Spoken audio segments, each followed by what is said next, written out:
This is the Wealth Ability Show with Tom Wheelwright. Way more money, way less taxes. Welcome to the Wealth Ability Show, where we're always discovering how to make way more money and pay way less tax. Hi, this is Tom Wheelwright, your host, founder, and CEO of Wealth Ability. So during this pandemic, we've seen a lot of businesses do really well, and a lot of businesses do really badly. A lot of businesses are just plain out of business.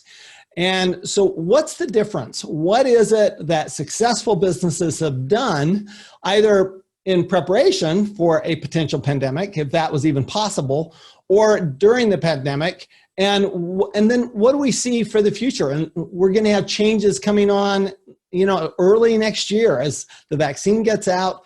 What changes are we going to see, and how do we pivot that direction? So we want to look at all of these because I know you're business owners, you're entrepreneurs, you're investors, and how do we actually make this change? And we're going to look at very successful franchises and franchises that haven't done so well. And we have a world-renowned franchise expert on our show today. And I just want to make sure I get his book right. Scott Greenberg is the author of The Wealthy Franchisee: Game-Changing Steps to Becoming a Thriving Franchise Superstar. I like that, thriving franchise superstar. And Scott, it is so great to have you on the Wealth Ability Show. Thanks so much for being here today. It's my pleasure. So tell us a little bit about yourself, Scott. Where you came from, your franchise experience, and what you're doing now. Sure. Well, nobody sets out to get into the franchise space. Everyone ends up there. They usually enter through a back door having done something else. The typical franchise owner is a person who has a job somewhere and then one day wakes up and realizes that he or she hates their boss or hates their job. They've always wanted to have their own business. And a franchise is very tempting because you can easily transition to something new without having to be particularly innovative or creative. You pay the franchise fee, you sign the documents, and then they very quickly show you how to get the business open and up and running, and before you know it, you're doing it. And so that was the case for me. I had actually been a professional motivational speaker for many years prior to doing it. And then two things happened. My wife and I were starting a family, and I didn't want to travel quite as much. So I don't want to give up speaking, but I wanted to speak less so I could be home more. The other thing was, here I was, this guy always talking about leadership, having not actually done too much leadership since I was in high school. And I didn't want to be one of these people who's all about theory. I wanted to actually get some real experience in the weeds and have a business that could be a laboratory for me as well as a source of revenue. So when I had that thought, my father happened to show me a airline magazine with an ad for a new company called Edible Arrangements. And there's this picture of this big floral arrangement made out of fruit. And I thought, that's cool. And I live in LA. We hadn't had anything like that. There's a lot of gift giving here and people like health. And so before I knew it, I was on a plane and signing contracts and looking for locations. And so I built the first of what would be 2 edible arrangements. I built one, did very well, became sort of the flagship edible arrangements in California. And then a few years later, I took over a struggling one and we turned it around. So because of that experience, I started getting invitations to speak at franchise conferences for many other brands. And whenever I'm brought in to speak, I always do a lot of interviews with the organizations bringing me in and then people who are in the audience. So in this case, I started interviewing franchisees from many brands all over the world, including their top franchisees, the number 1 ranked franchisees. And when you interview enough of these people in enough places, enough brands, you start to see the trends, what they all have in common. And that's what I have found interesting. So the work that I do today, I sold my businesses 5 years ago. So now I work full time traveling around helping businesses, and especially franchise businesses, understand the tactics and the mindset and the habits of these top franchise owners. So all the work I do is really about helping people understand what those tactics and mindsets are, and then replicating them so they can get the same results. So thinking about trends, okay, and you look at, let's look at some trends this year, okay, in the franchise business. So, there's some obvious big winners this year in the franchise business. McDonald's has been a big winner. Of course, they redid all of their drive-thrus a year ago. So it's like they were, prescient about this. They knew it was coming. It was almost like they knew it was coming. Then we have a Chick-fil-A that has long lines out and have managed those lines. So we've seen those successful ones. what's really the difference? When you look at the trends, what's the difference between the successful franchisee, really not just the successful franchise, but the successful franchisee during this time period versus the unsuccessful franchisee? What are some of the trends that you've seen? Okay, it's such an important question because we want to know what the best people are doing so we can replicate that. But what a lot of people don't understand is they see the results and then they start to make assumptions about why they got those results. So it's easy to look at individual franchisees or brands and see who's thriving and say, well, they were smart because they did X, Y, or Z. Well, maybe they anticipated it and predicted it. In some cases, they got lucky and it worked out. In fact, what I tell people is we have three factors that determine how successful we're going to be. There's our circumstances, which is the weather, the competition, the economy, and of course, the pandemic. We don't control these things. And sometimes circumstances work to our favor and sometimes not so much. I wanted to get my bike fixed during the pandemic. I took it to a bike shop and they said it was going to be 4 weeks before they could get to my bike because so many people are biking now that they're that busy. Now, are they particularly smart? Do they have foresight? Circumstances just worked out for them. So I'm very happy for them, but am I going to give them credit? I don't know. So anyway, there's circumstances. The second thing is what most of us focus on is everything operational. So that is our tactics. That is the decisions that brands like McDonald's are making. It's their sales and their marketing and their tactics and all the stuff that we pay attention to, right? The work, the stuff that keeps us busy. But there's a lot of people, even within brands, who embrace those tactics, those operations, but they're still not getting the same results as other great locations. And there's a third, it's because of this third factor, which is everything human. The factor that each of us bring. It's our individual mindset and collectively our culture. And so I think that for a lot of individual franchise businesses, the difference between those people, even within McDonald's, between the thriving McDonald's franchisee and the struggling one, it's easy to assume, well, it's their specific location or something tactical. But very often it is their emotional state, the way they relate to, emotionally to the pandemic. And am I embracing change and leaning into it? Am I resisting it?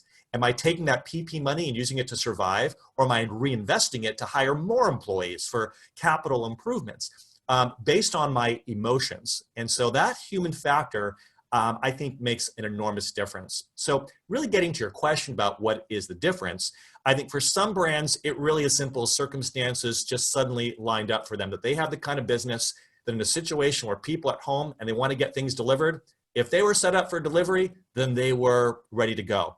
If they're a business that focuses on improving people's home lives, well, you know what? Everyone's at home more. And so that is, that worked out. If you're a business that relies on people leaving their homes and having an in-person experience at your establishment, well, in a different set of circumstances, that might have been a really great, smart business model. Who would have anticipated that the government would tell us to stay home? So there's the circumstantial piece. Then, of course, there is this operational piece. And so what I'm observing is there are a lot of brands and a lot of individual franchisees who are very quick to change their tactics. So for example, one of my clients is Pride Staff, which is a staffing franchise based in Fresno, California. So they have definitely had to pivot, not just because what they do is they help workers physically go into work environments and work, but their marketing involves walking into businesses and shaking hands with people and dropping off materials. So they have changed their tactics to market more on the phone and do things more electronically and all kinds of small things within their system. They were very quick to do it. And now that businesses are starting to hire employees again, that's what they're telling me, their tactics are really working. That's what their franchisees are telling me. For those franchisees who are willing to do it. And one franchisee who I interviewed just last week, because I'm speaking to them again tomorrow virtually, he admitted that his franchisor has given him all kinds of ideas, but he hasn't embraced them yet. So why is that? Why? I mean, so that's fascinating to me too, because of course I have lots of different clients. They're all business owners, not, some franchises, but a lot of them not franchises. And what I see is that those who actually embrace this as an opportunity are really all doing well. I mean, they're having, I have clients that are having their best years. I mean, their record years this year, and they're not in a business that you would think would lend itself to that. Okay. Whether it's somebody who teaches stock trading or somebody who, does, really any kind of business, service businesses, right? I mean, there are certain service businesses that are just booming, but what I'm finding, I'd like your feedback on this, is that those who actually embraced it and said, okay, this is great. What can I do now? Because a lot of my clients said, well, this is really just accelerating something that was coming anyway.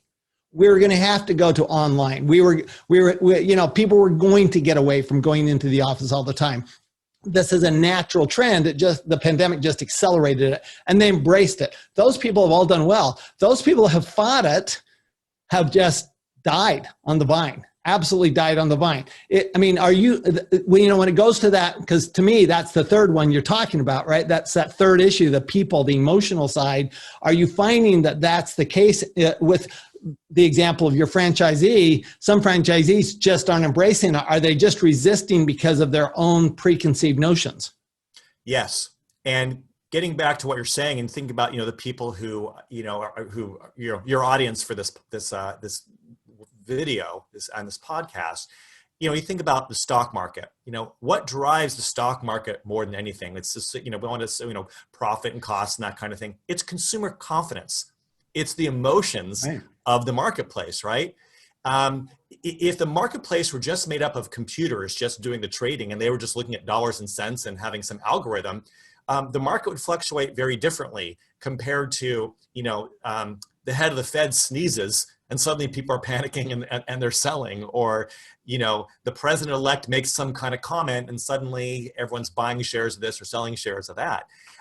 We see how the emotions of the market are reflected in pricing and the value of a number of items. Well, I think that's true for people who are running businesses, that they don't appreciate how much their emotions impact their decisions. And really it kind of comes down to their brain. Are they making decisions from their amygdala, which is all about, the fight or flight response, or from the prefrontal cortex, which is logic, reason, and problem solving? When our amygdala is activated, meaning when we're freaking out, it blocks the neural pathways to the prefrontal cortex. So what does that mean? You get that email from your franchisor that because of the pandemic, we have to shut down or change these policies.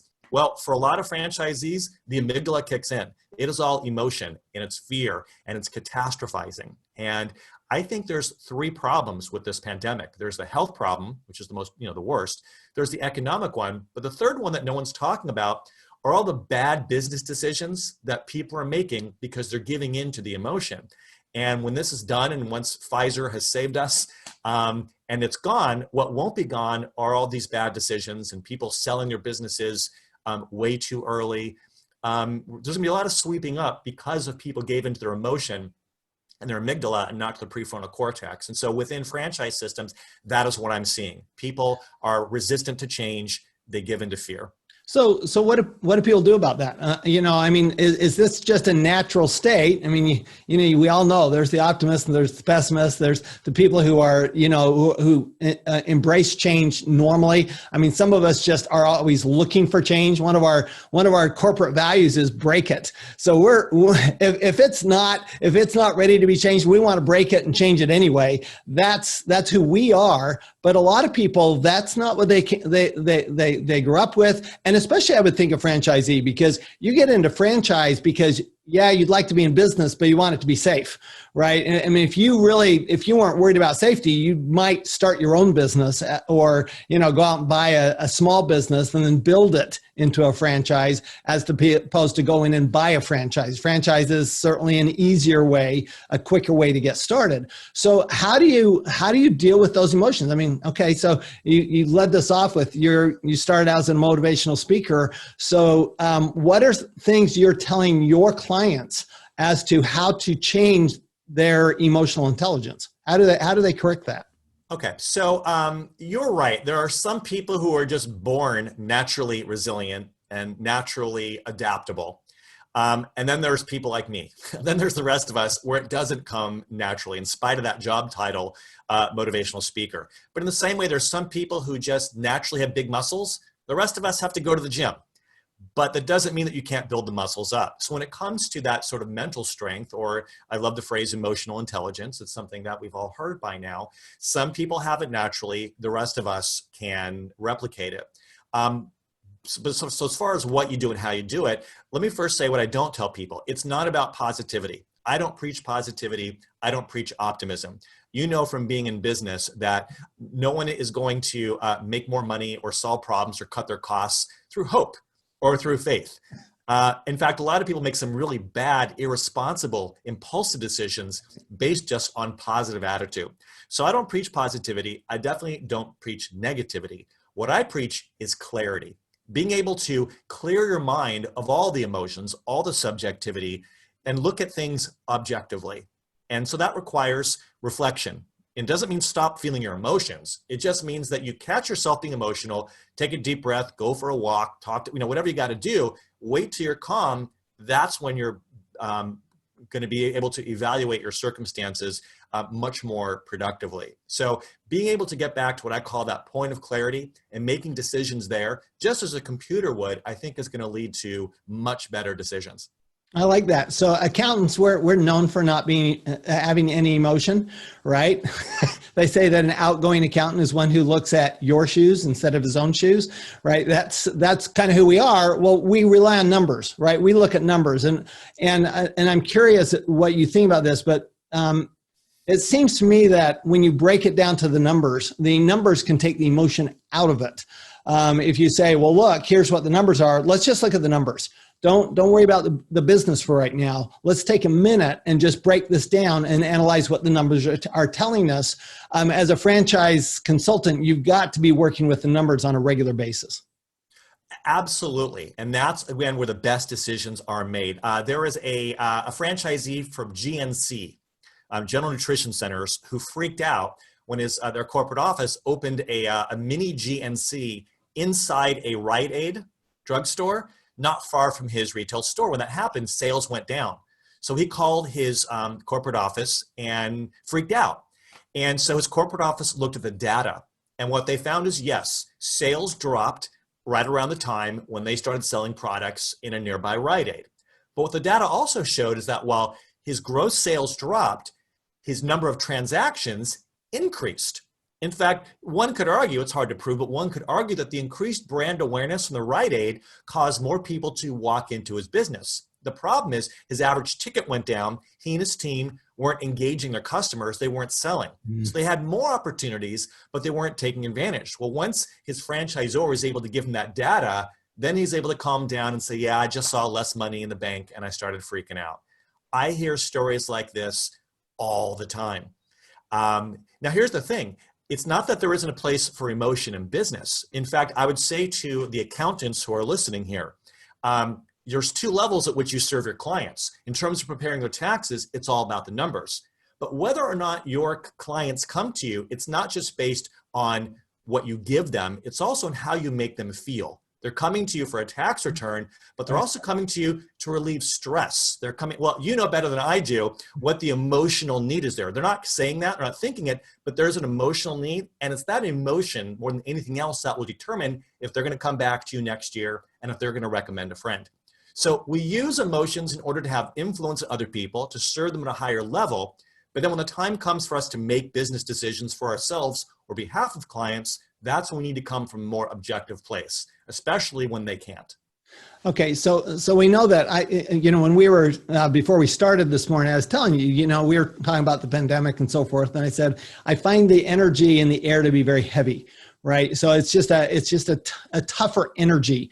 So as things free up and that energy starts to get a little better, what are you telling your clients on how to prepare for the future? How to prepare, for example, is everybody going to come back into the restaurants? Is everybody going to come back to their to their offices? What are you telling people, and how are you telling them how to prepare for what's next?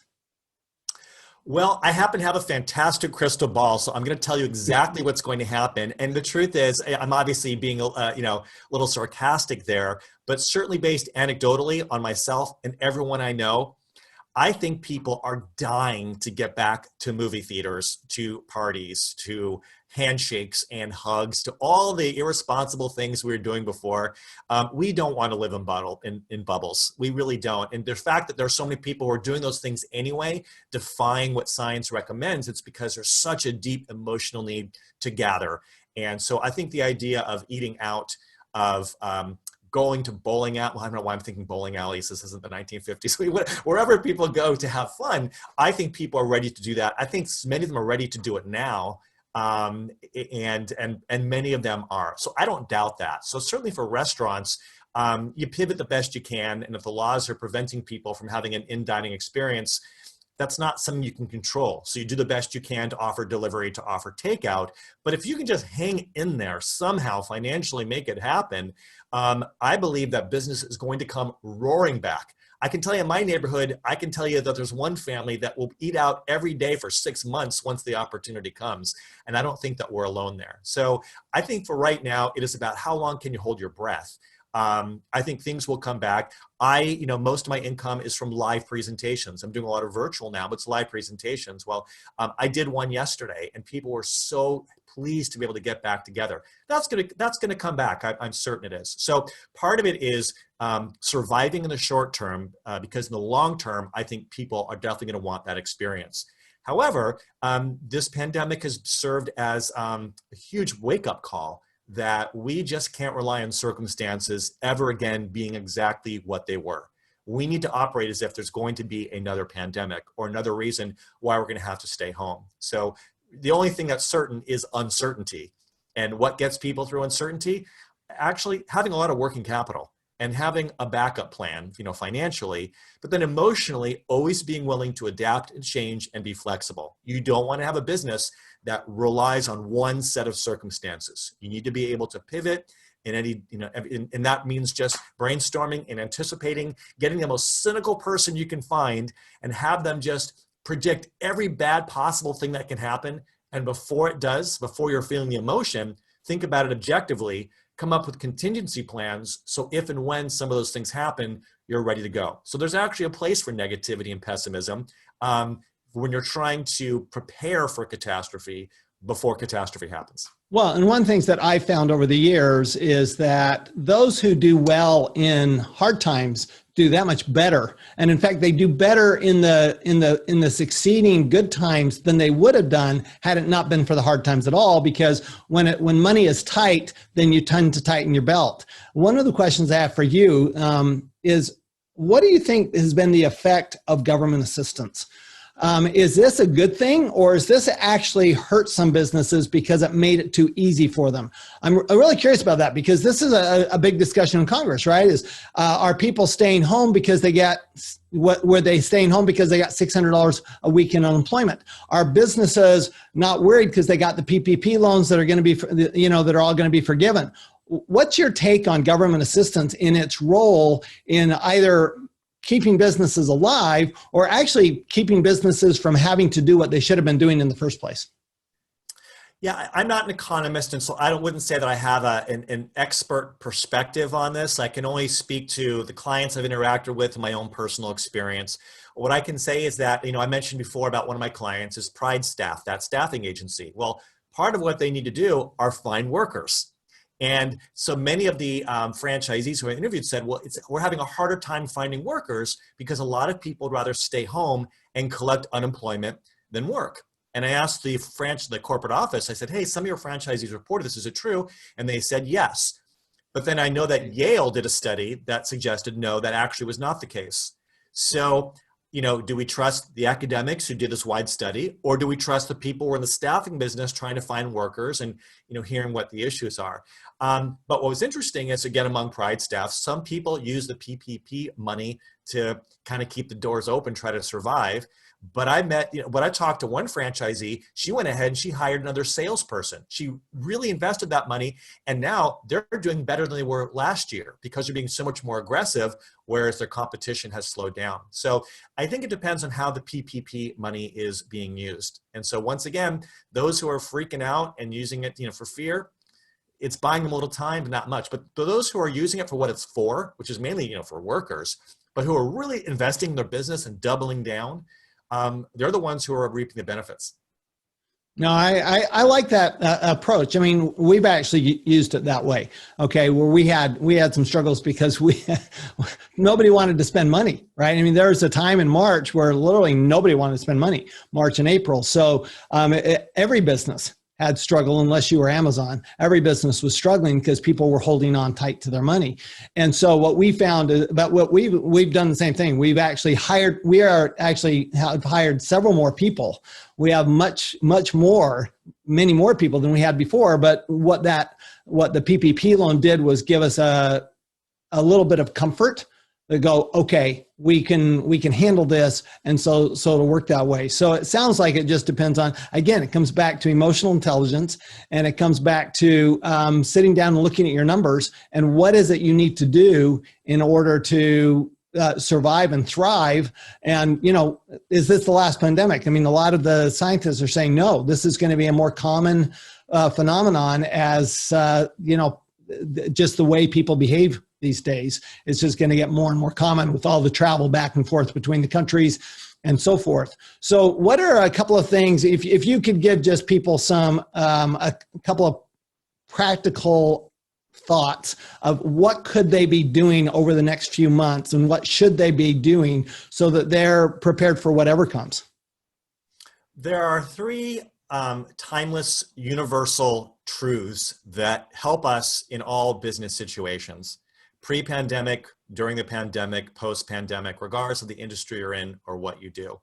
I mentioned there's those three factors, right? There's the circumstances, there are operations, there's the human side. Well, when I look at top performers in any industry, on top of favorable circumstances and operational expertise, which are just the prerequisites for success, right, what high-level people have in common is mastery over this human element. And there's three parts to that, which is really the answer to your question. It's being very mindful of how you think, how you lead, and how you serve.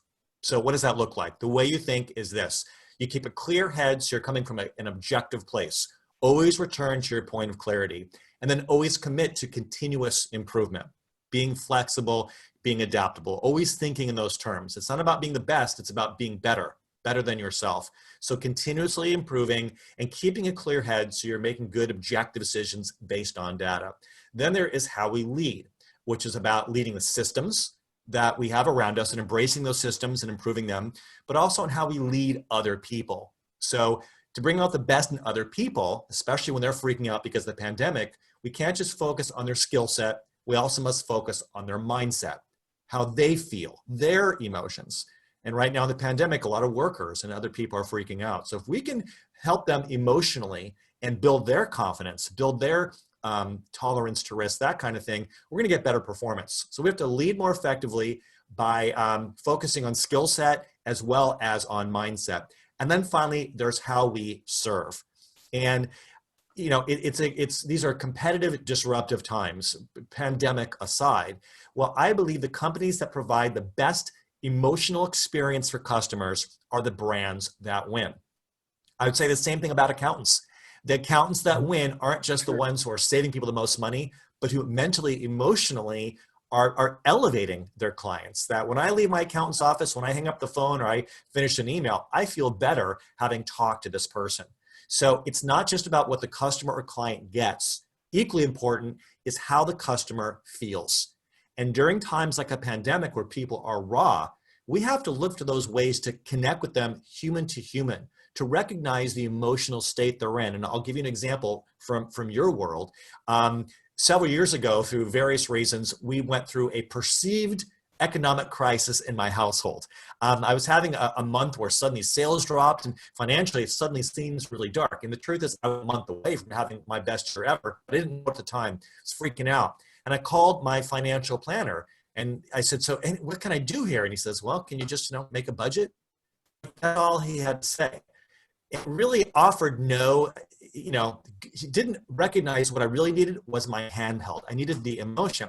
Well, a friend of mine has a great financial planner. He said, hey, he'll talk to you and give some advice. And the guy immediately started talking to my emotion. He said, first of all, I think you're in a better position than you think you are.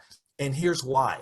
And he first focused on building my confidence. He was very deliberate about elevating my emotional state without asking for my business. Mm-hmm. You better believe he got it. Right now, there's people who are scared, who are nervous, who are hurting. That's an opportunity for us to serve them at a higher level, not just by solving their problem, but by finding a way to connect them human to human and elevating their emotional state. You do that, you're going to win their business. I love it. So Scott Greenberg, the book is The Wealthy Franchisee, Game-Changing Steps to Becoming a Thriving Franchise Superstar. Scott, I love your focus on looking internally, on personal development. That's been my experience too, is that those who are successful in business are not just focused on the operational side, but they're focused on the personal side. And in fact, they probably focus on the personal side first, and then they can do the operational side a lot easier because, like you say, they have clarity, and that clarity is so much more important than even the optimism. So I appreciate that. Scott, any final words? I just wish you and your family a safe holiday season, and hopefully next year we'll all be in a much better place. Yeah, hopefully we'll be doing we'll be doing these things together. We'll be able to do live presentations again, and we'll be going back to restaurants, movie theaters, which I personally am like you. I personally crave just going to a movie theater and enjoying that. And so, but I love the ideas that you presented, Scott. How could somebody get in touch with you, or where should they go besides your book? You can find me in all the social media platforms. Again, my name is Scott Greenberg. My website is scottgreenberg.com, B-E-R-G, and all the information about me is there. Awesome. Thank you so much. And thanks everyone for listening. Just remember that, when you work on your emotional intelligence, which has really been the theme today, and you're able to pivot, you're able to change, you're able to grow, and you're able to handle difficult circumstances. And when you do that, you're always going to be making way more money and paying way less tax. Thanks. We'll see you next time. You've been listening to the Wealth Ability Show with Tom Wheelwright. Way more money, way less taxes. To learn more, go to wealthability.com.